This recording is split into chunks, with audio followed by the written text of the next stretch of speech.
It's really addressing just a small portion of the dysregulation that's in her body.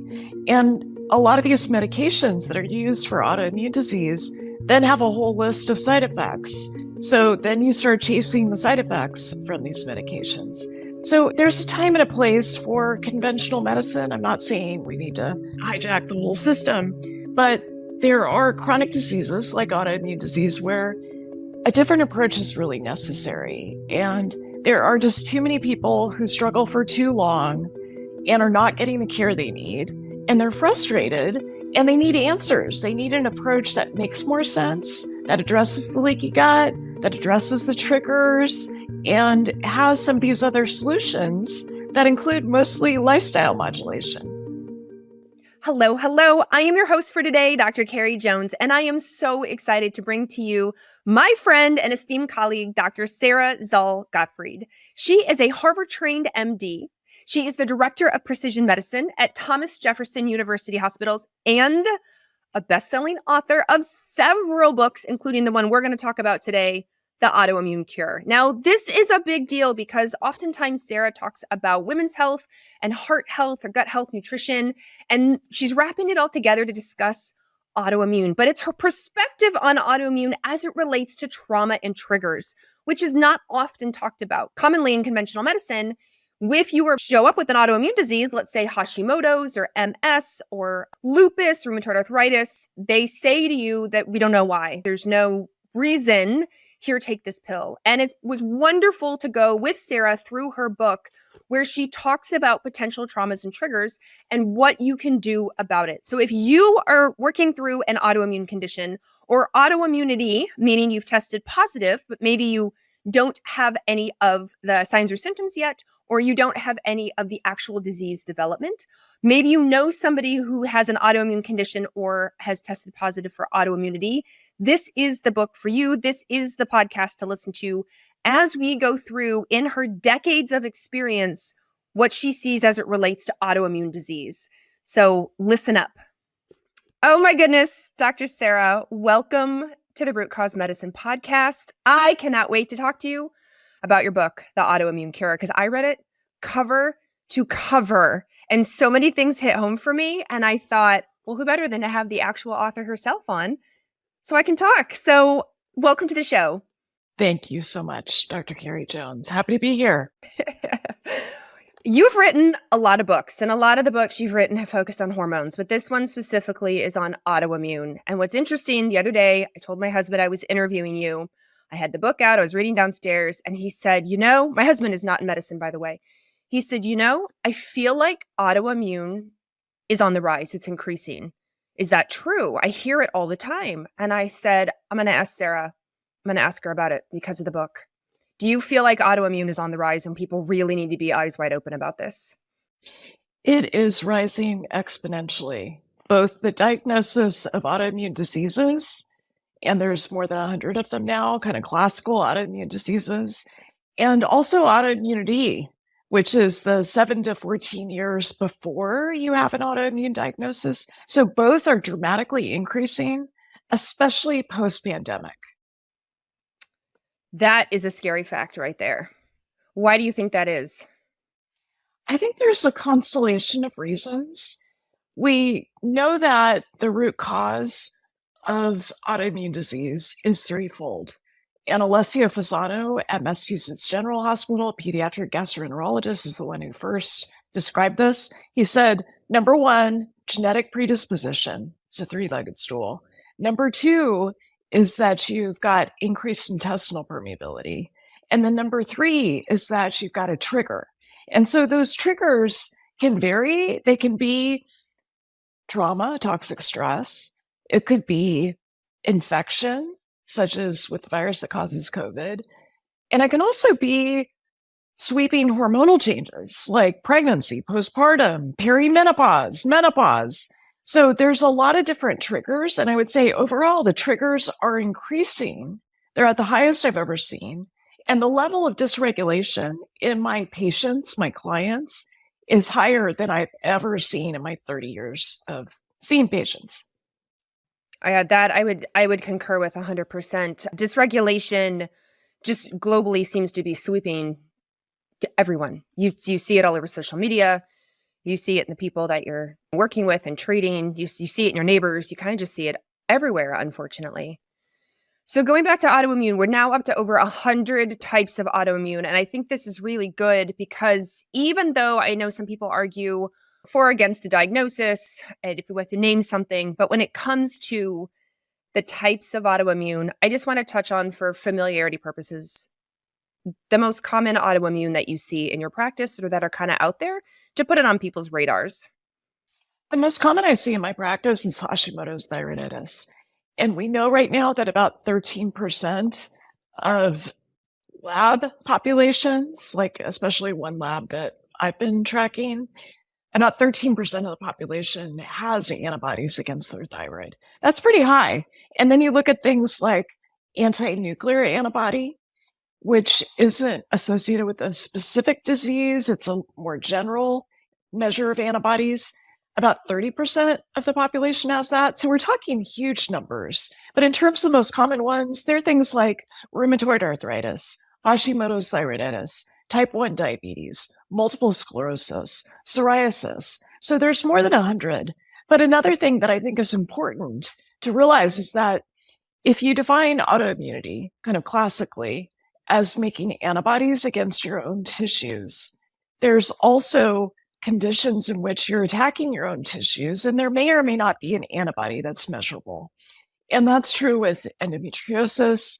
It's true with coronary heart disease. There's even a line of thinking with irritable bowel syndrome that some of that is autoimmune, fibromyalgia. So there's kind of the classic autoimmune diseases, 100, and that's greatly increased since I first started my medical training. And then there's also these non-classical attacks of oneself that we want to consider. Yeah. And in your book, you start off right away with, though, talking about the triggers. You cover a lot of the triggers, but trauma. And I think trauma's a big one that is left out. I wholeheartedly agree with you. It's left out of a lot of the medical discussions.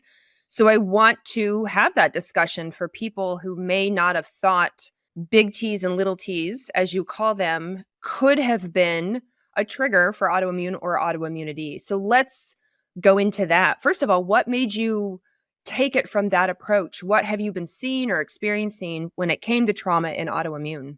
Well, I was noticing in my practice just this dramatic rise in terms of autoimmune conditions. So I diagnosed people with autoimmune disease. And then as I started to run my typical panels where I take care of mostly executives and professional athletes as well as regular folks, and I do genetic testing. I also do biomarker testing. I've got a functional precision medicine approach. And I do a basic autoimmune panel. And I was really seeing this exceptional rise in the levels of autoantibodies in my patients. So that got me to pay attention. I feel like all of my books have been from observing what's going on in my medical practice and what people are struggling with the most, and also the places where the conventional medical system has a gap and people are incredibly frustrated and not getting the answers they need. And so as I started taking care of more of these patients, I also said, oh, why don't we run my own lab panel? And I had a positive anti-nuclear antibody, not just a little bit, but like really high levels of anti-nuclear antibody. And I felt like I was also on this path, kind of taking baby steps toward an autoimmune disease. And I wanted to turn it around. I wanted to look at, okay, what do we know about turning this around? About, if you look at that three-legged stool of genetic predisposition, leaky gut, and a trigger, you can do something about the latter two. So there's a lot of empowerment in terms of addressing leaky gut and also in terms of addressing triggers and how they affect you. So that's what got me excited and wanting to write this book. When it comes to with the triggers, I definitely want to get into the leaky gut. I want to talk about viruses.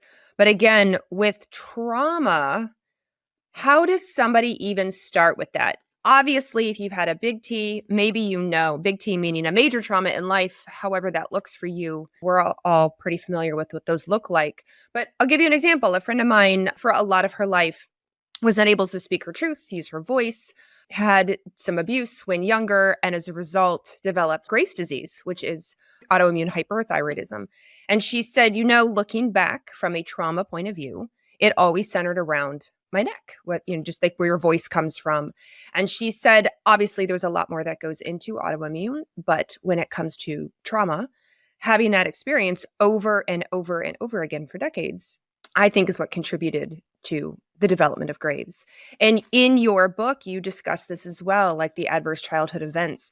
So for somebody who's listening for the first time and maybe hasn't put these key points together, or they're only focused on diet, or they're only focused on their gut, or they're only focused on certain antioxidant supplements, let's say, give us a 101 on trauma and autoimmune and what you found. Well, trauma is often a trigger for autoimmunity, autoimmune disease. And the story you shared of your friend is kind of a classic story. I see so many women who are disproportionately affected by autoimmune disease lose their voice at some point during their childhood, or maybe inherit some epigenetic effects that just make them not fully express, not able to use their voice. And it's interesting now, my voice is getting a little more raspy as I talk about this. So what we know is that your adverse childhood experiences can affect your health in middle life. And so a couple things related to that. One is the original data was collected by the Centers for Disease Control a few decades ago. So the Centers for Disease Control partnered with Kaiser Permanente in San Diego. And they looked at people who were 40 to 65, so squarely in middle age, and they looked at their score, their adverse childhood experiences, and they developed a questionnaire, a validated questionnaire that looks at 10 different potential adverse childhood events. Things like physical abuse, sexual abuse, maltreatment, not feeling safe, neglect, having a parent who had an addictive process, having a parent who went to jail, having parents who went through a divorce.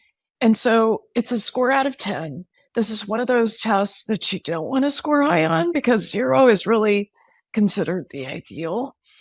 And I really want our listeners, if you learned nothing else today, I want you to take the ACE questionnaire and find out what your score is. So you can Google Sara Gottfried ACE score and it'll pop up. But what they found in the study is that when you have a score, an ACE score of 1 or higher, that's associated not just with mental health effects that you might expect, things like depression, anxiety, even alcohol use disorder, but it's also associated with physical problems, with chronic health disease. And now we know there's more than 45 different chronic health diseases associated with elevated ACEs, including autoimmune disease. Now, that doesn't mean that everyone who's got autoimmune disease has a history of trauma. And it doesn't mean that everyone who's exposed to trauma goes on to develop autoimmune disease, but it's just a really interesting correlation about which we can do something. And we know having this trauma, and in some of the parts of your book, and you quote like The Body Keeps Score, you quote other amazing authors who talk about how it does seem to get stored in our cells and tissues, and it absolutely impacts our immune system. We think of our immune system, and you have a whole section on the immune system, and reacting to a bacteria or reacting to a virus, but not realizing that either little everyday traumas or big trauma or traumas also impact the immune system and how it reacts.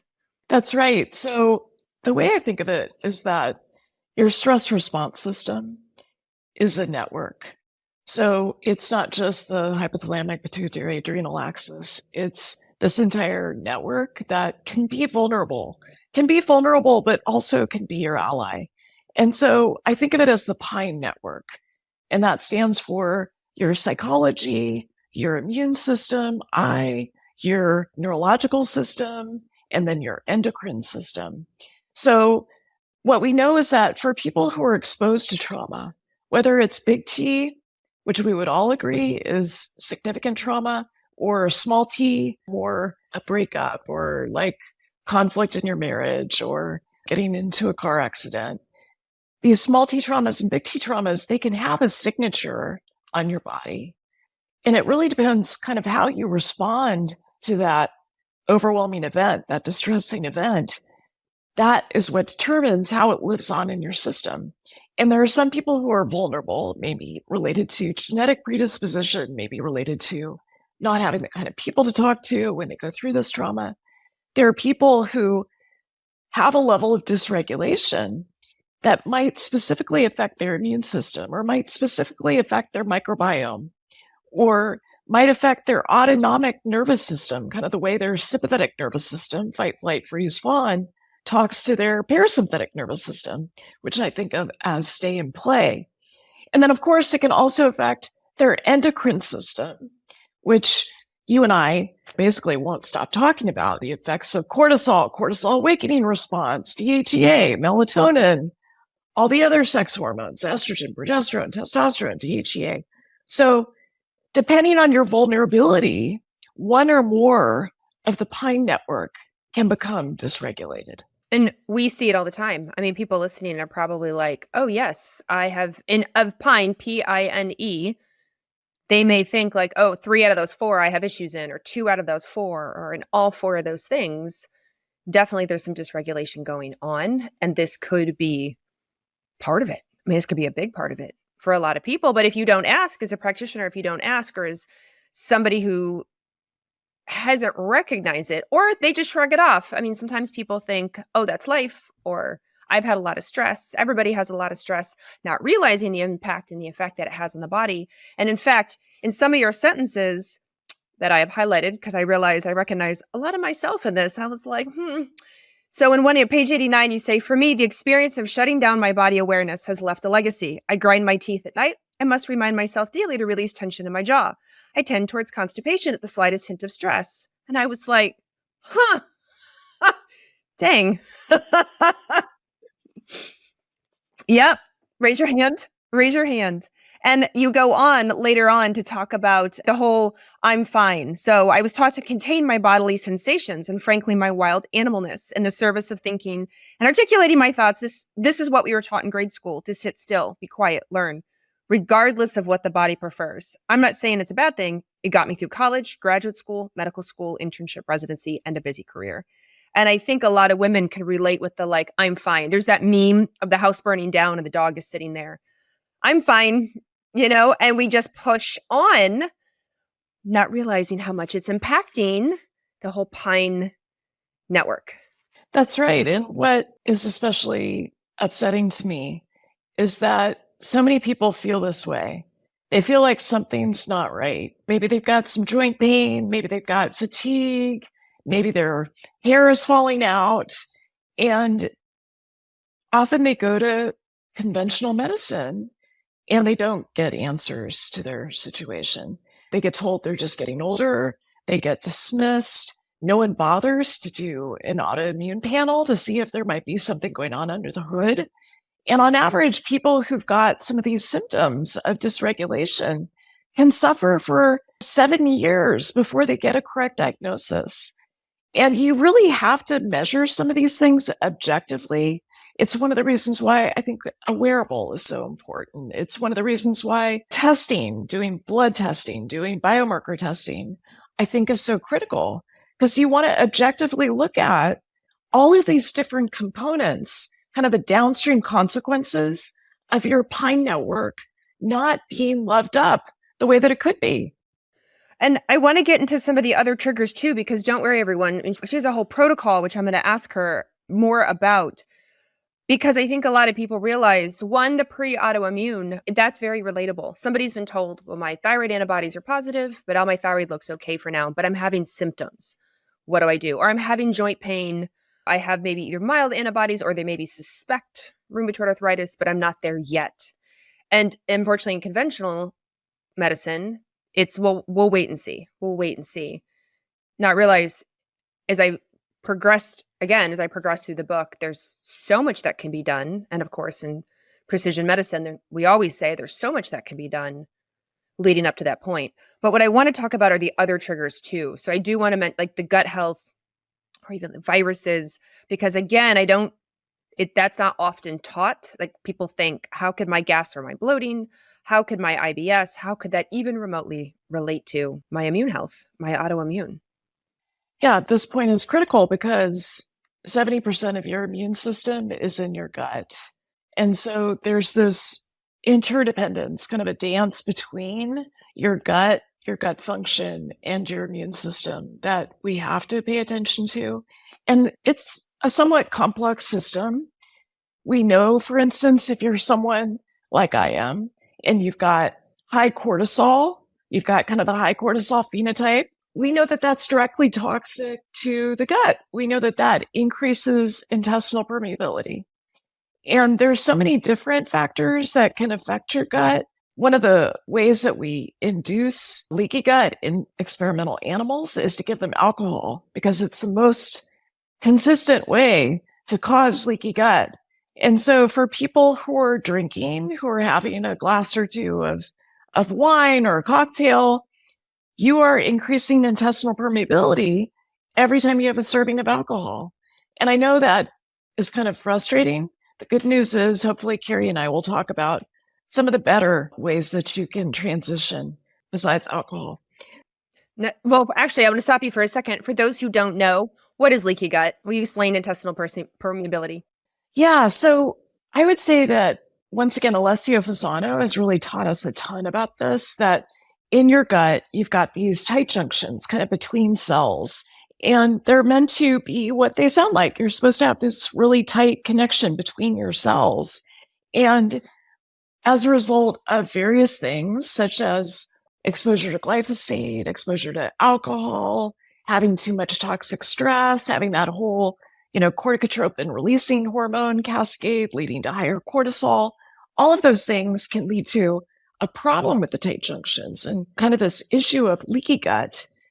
And the gut barrier is meant to be kind of a really tight barrier that doesn't allow foods through, doesn't allow viruses and other pathogens through. And when you've got increased intestinal permeability, your immune system, which is underneath the lining, can then become exposed to these things that it's not meant to be exposed to. And so that leads to these reactions. And I've got antibodies against gluten. It's part of the panel that I test on all of my patients. I don't have celiac, but I've got increased intestinal permeability. And you might think, oh, I don't have leaky gut. That doesn't apply to me. I think about 95% of the patients I take care of have leaky gut, including my professional athletes, because their training load leads to increased intestinal permeability. So if you're someone who trains hard, that's another potential risk factor for having leaky gut. And I think it's a lot, again, like you said, more common than people think. Or they've been told it's quote unquote just IBS, not realizing the full depth and breadth of what it can cause. Just as Dr. Sara said, if your immune system gets involved once or twice, great, it's doing its job. But every day, all day, several times, then we get to the chronicity. And that leads to a lot of the things she said, which is a problem. All right, now let's be positive. That's a bad let's be positive. Is that right? Is everybody's like, oh my gosh, autoimmunity, trauma, hormones, infections, leaky gut, all the things. Conventionally, what do people tend to do when they're told they have an autoimmune condition or autoimmunity? What are the go-tos so everyone's on the same page? Right. Well, I've got a ton of patients who go to conventional medicine. I've got one woman in particular who's got psoriasis, and she's been given higher and higher doses of steroid creams to deal with her skin condition. And she's got psoriasis on her hands, on her scalp, and she's the CEO of a company. She doesn't want to have this discoloration of her skin and plaques that everyone can see. So she went along with it. So higher and higher doses of steroids. And here, once again, we can see a connection to trauma and toxic stress. It's like your body has been bathed, maybe from adverse childhood experiences, in high levels of stress hormones like cortisol. And then it takes giving a high dose again of something like cortisone to then get your body to back off. So often it's a steroid treatment. I've got a client that went through significant trauma in her early 40s. So she was a yoga teacher who discovered that her husband was having an affair with her best friend. And then within a short amount of time, she developed joint pain and also dysfunction. She was teaching yoga, and so this was really hard. She couldn't do her work. And her nurse practitioner ran a rheumatoid factor and found that it was elevated and said, I think you've got rheumatoid arthritis. Let me refer you to a rheumatologist. And it took 6 months for her to be seen by this rheumatologist. And while she was waiting that 6 months, she came to see me as a patient. And we started to work on some of these things, put her on an elimination diet, cut out gluten and dairy and nightshades, nuts and seeds. And then we started to do gut rehab, addressing her microbiome. She already had a yoga practice in place, but she changed some of the things related to her stress management. And she also did some psychedelic medicine to address the way the trauma was embedded in her system. And it came time for this appointment with the rheumatologist. And two things happened. She got an ultrasound that basically showed that her joints looked pretty good. So it looked nothing like the way that her joints felt when she started this process. And then she went to the rheumatologist who said, you've got rheumatoid arthritis. It doesn't matter that the ultrasound seems to be not that bad. Why don't you take methotrexate? So this was an example of reaching for a single pharmaceutical to address this multifactorial problem that she has, which really needs to be solved with a multifactorial approach, a functional precision approach. And I think it's really important to point out in that story, which is in your book, but not uncommon to other stories I hear all the time, is that she probably had a bucket. Let's, if you picture your life bucket, right? And the bucket's getting full of water. She had some leaky gut stuff. She had some stress. Regardless, she had food stuff, et cetera, et cetera. And then she had a major triggering event, which goes to show it doesn't have to happen in the childhood years. It can happen later in life. And the water overflowed and poof, she got joint pain. And while, of course, I don't wish that on anybody, it's an amazing example and relatable for so many people if they were to track back their timeline to go, mine was pretty similar, no matter what the outcome was, whether it was something with their skin, something with their hormones, something with headaches, something with whatever it is, fatigue. When they track back, they can go, now I can see, never well since. And methotrexate is not going to fix the trauma response triggering that off. No, and it's really addressing just a small portion of the dysregulation that's in her body. And a lot of these medications that are used for autoimmune disease then have a whole list of side effects. So then you start chasing the side effects from these medications. So there's a time and a place for conventional medicine. I'm not saying we need to hijack the whole system, but there are chronic diseases like autoimmune disease where a different approach is really necessary. And there are just too many people who struggle for too long and are not getting the care they need. And they're frustrated and they need answers. They need an approach that makes more sense, that addresses the leaky gut, that addresses the triggers, and has some of these other solutions that include mostly lifestyle modulation. Taking care of your health isn't always easy, but it should at least be simple. That's why for the last 3 years, I've been drinking AG1 every day, no exceptions. It's just one scoop mixed in water once a day, every day, and it makes me feel nourished. Because each serving of AG1 delivers my daily dose of vitamins, minerals, pre- and probiotics, and more. It's a powerfully healthy habit that's also powerfully simple.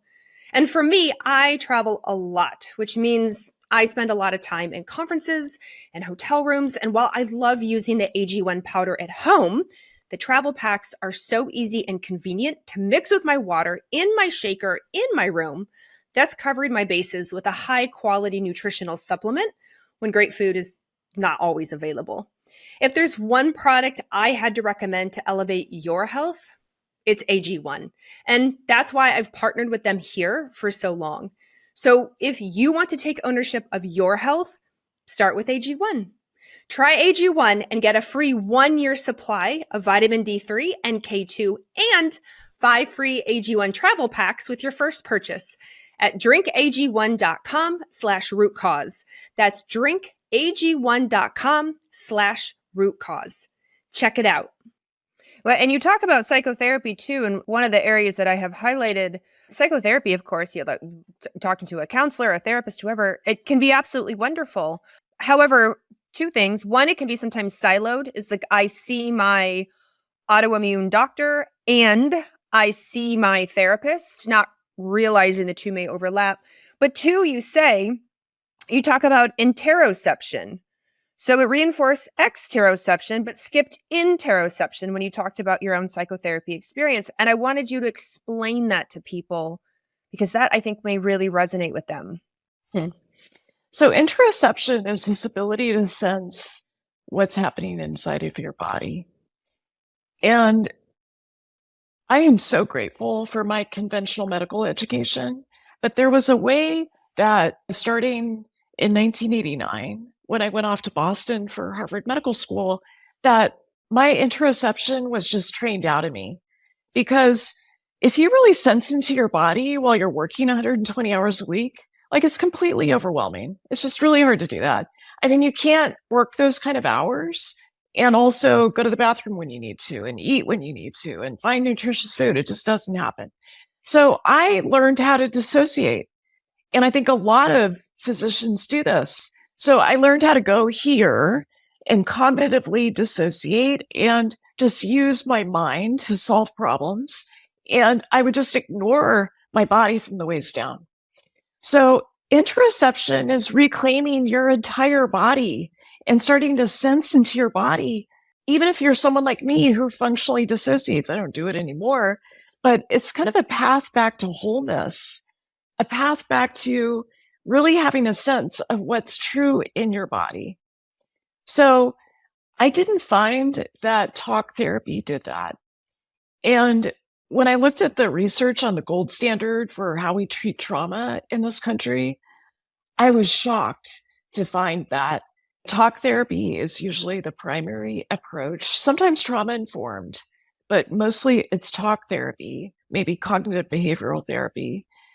And that might be plus or minus selective serotonin reuptake inhibitors. There are 3 that are approved for post-traumatic stress disorder.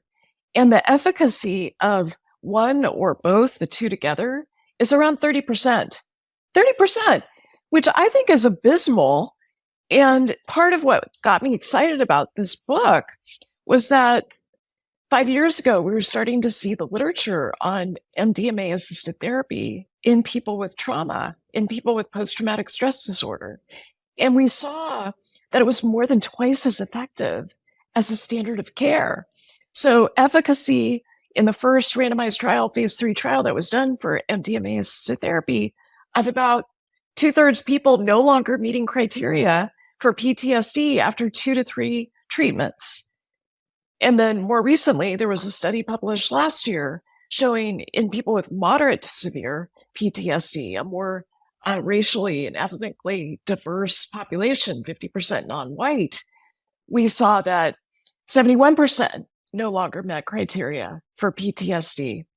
So going back to my 20s when I signed up for psychotherapy, if I was told then, if I got informed consent that there was a 30% efficacy and 70% chance it would do no good, even though I was going weekly and spending thousands of dollars on it, I wouldn't have done it.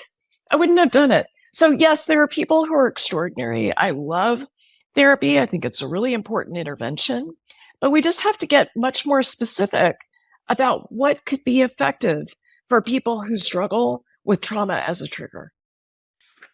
So before we get into things like MDMA, psilocybin, etc., you do go into other types of therapy and body work. So let's talk about that, your favorites there, because some of them I think nobody's even ever heard of. They're definitely not mainstream, although I am starting to see it more on social media. So I am glad to hear that. Yeah. So the things that I have a lot of experience with include Hakomi. So Hakomi is a somatic mindfulness-based form of self-study. And it's something that I've completed the level 1 training in. And it's something that pairs with psychedelic medicine really beautifully. And I've completed 3 certifications in psychedelic medicine, so it's something I'm doing more of in my practice. And then there's things like the neuro-emotional technique, which is something that a lot of people haven't heard of. I'll get to that in just a second. And then things like EMDR, which that was first discovered when there was a woman walking in a forest and her eyes were kind of sweeping the forest floor. And she found that it was really helpful in terms of regulating herself. And I've got just hundreds of patients who found that EMDR is effective. So neuroemotional technique is an interesting one. It's one that we've studied quite a bit for trauma at Thomas Jefferson University, where I'm on the faculty. And so we've done randomized trials in people with a trauma experience, specifically a cancer diagnosis. So we've looked at cancer survivors, and we found significant brain changes, so improvements in neuroimaging in people who go through the neuroemotional technique. It was originally developed by a chiropractor, and it's a really effective treatment that combines a few different modalities, and I talk about it quite a bit in the book. So those are some examples of things that help you with interoception, help you develop kind of this embodiment and come downstairs if you're someone who's hypercognitive like I am. Hooray for that. That's definitely something I resonated with quite a bit in the book, the hypercognitive part. I thought, oh, the hypervigilance, high functioning anxiety, hypercognitive. Yes. And I don't think a lot of people, it gets you through life, but it's also causing massive stress, which is also, of course, through your whole protocol. And I don't want people to feel that it's not a 360 approach. She absolutely goes into, of course, nutrition, which we've talked about, which she goes into gut health, but even like sleep and the stress response, which she's already mentioned.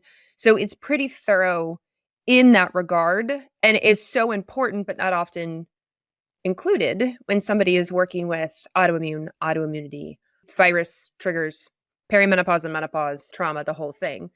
But I do, of course, want to end on the psychedelic aspect, because I think that's what perks everybody's ears up when it comes to just psychedelics in general, but psychedelics with autoimmunity. That is not discussed very often, if ever. What got you into it? What's going on? As I was tracking psychedelic medicine, I feel like I should say first, I was a total square. I didn't smoke pot in high school or college. I wasn't one of those people who was taking mushrooms in college. I was in the library and not taking any substances. And it wasn't until age 50 that I started to consider these options, because as I was taking care of my patients with autoimmunity and autoimmune disease, I felt like we've got to find ways to modulate the immune system. And a lot of the focus with psychedelic medicine, which is mostly coming from the field of psychiatry, is to look at its role in trauma, to look at the mental health effects. So ketamine, for instance, is used for treatment-resistant depression. Psilocybin, we've got a number of randomized trials showing that it's helpful in depression. It's also helpful with alcohol use disorder. It's been used in end-of-life care. And so as we look at these different medicines, I realized, okay, yes, the mental health effects are super important, but what about the rest of the Pine system? Couldn't these medicines also help you regulate your immune system, your neurological system, your endocrine system? And so that's where I put my focus, kind of the physical effects, the immunomodulatory effects of psychedelic medicine. And so I've done a lot of N of 1 experiments in myself and in my clients, looking at, okay, if you do a ketamine session and you measure pre-post, what happens? I find that heart rate variability goes up significantly. Resting heart rate often goes down after you've recovered from the ketamine. And there are these other effects related to cortisol and kind of the way that you send your cortisol signal, the stress signals in the body, that can be changed. There's also blood sugar regulation, which we haven't really talked about, but I would put that under the endocrine effects. So I can tell you from the experience I've had with MDMA-assisted therapy, and I'm not talking about taking it recreationally, I'm talking about it in a therapeutic setting, I definitely see how it changes heart rate variability, which is a proxy for the N of the pine system, the neurological system, kind of vagal tone, and the balance between the sympathetic nervous system and parasympathetic. I've seen significant changes in terms of inflammation in the body in people who've taken psychedelics therapeutically. And then I've certainly seen endocrine effects with insulin, with cortisol. We need to look a little further, do more Dutches to see what other systems are changed. But I really feel hopeful about the physical benefits that you can see with psychedelic assisted therapy. I remember listening to a scientist, this was years ago, maybe 5, 6 years ago, and I feel terrible. I can't acknowledge who it was. I can't remember. But he was saying with psychedelics, he was studying psychedelics in PTSD. And he said that he equated the brain to think of like a snowy hill for those people who live maybe in the Midwest or, areas where you get a lot of snow. All the kids rush out to the snow hill. And if you're the first kid on the snow hill, you make the first track. And think of the track in your brain. But by mid-afternoon, there's a lot of tracks, but a lot of tracks have big grooves in them because all the kids, you default into the one that all the kids have gone down. So no matter where you put your sled, it doesn't matter. You default into this track. And he said it's the same in the brain. So if your default is to have a PTSD response, if your default in the brain is depression, if your default in the brain is negativity, anxiety, panic, whatever it is, he said that the very similar thing happens. And with his research on psychedelics, it wipes the sledding hill clean. And if you can start a new track, so you don't default into 10 out of 10 stress or panic or anxiety or depression, then if we can get you on a different, happier, better, healthier track, then how great to have a session or two, wipe the sledding hill clean and start over. And I thought, that's amazing. That's amazing. It's amazing and it's true. So you're wiping the sledding hill clean. And I would say you're even getting fresh powder, because we know if you look at ketamine as an example, and I'm a ketamine assisted provider, ketamine increases neuroplasticity. So it's not just what happens with these molecules when they're in your system. Like ketamine, most people who experience ketamine, it lasts for maybe 75 minutes. We're looking at the next couple of weeks, the next few days, and how you're creating those fresh tracks and you're wiping the sledding hill clean. You're creating this new powder so that you've got neuroplasticity and you can start to respond to situations that might have been triggering for you in the past in a whole new way. So that's super exciting to me. I think that's part of the immunomodulatory effect. I mean, there's other things that can also modulate your immune system that we shouldn't forget, like vitamin D and curcumin and black cumin and all the things. I've got a chapter on that. But these healing states of consciousness, of which psychedelic medicine is a part, really can make a difference. And you don't have to take psychedelics to get into a healing state of consciousness. You can do it with breath work. You can do it with orgasmic meditation. There's lots of different ways that you can create this kind of healing state of consciousness. But I've never seen something as effective as psychedelic-assisted medicine, psychedelic medicine in someone who's a good candidate. Especially for somebody maybe who's listening or has patients who they've tried everything. They've done all the immunomodulatory. They are on a fantastic diet. They have done gut protocols, testing pristine. They've worked really hard month over month, and still they're just not there. And nobody can figure out why. That I've definitely, not that other people can't experience this as well, but and those really, gosh, I've tried everything cases. I find that with psychedelic assisted therapy, I mean, they're studying it in the VA. They're studying it with soldiers and former soldiers. They're studying it in all sorts of universities like yours. I mean, they're studying it at all sorts of clinics. And we're starting to see this a lot more because they're realizing the power of them. And I think that's really amazing to have the option if you need it. Your point is critical, because when I first started to learn about hormone balancing, and I saw that my own cortisol was like 3 times what it should be first thing in the morning, and I got on this path of figuring out what are the randomized trials, what sort of interventions can make a difference. And I started meditating for 30 minutes every day, and I started I became a yoga teacher and started taking phosphatidylserine and rhodiola and all the things.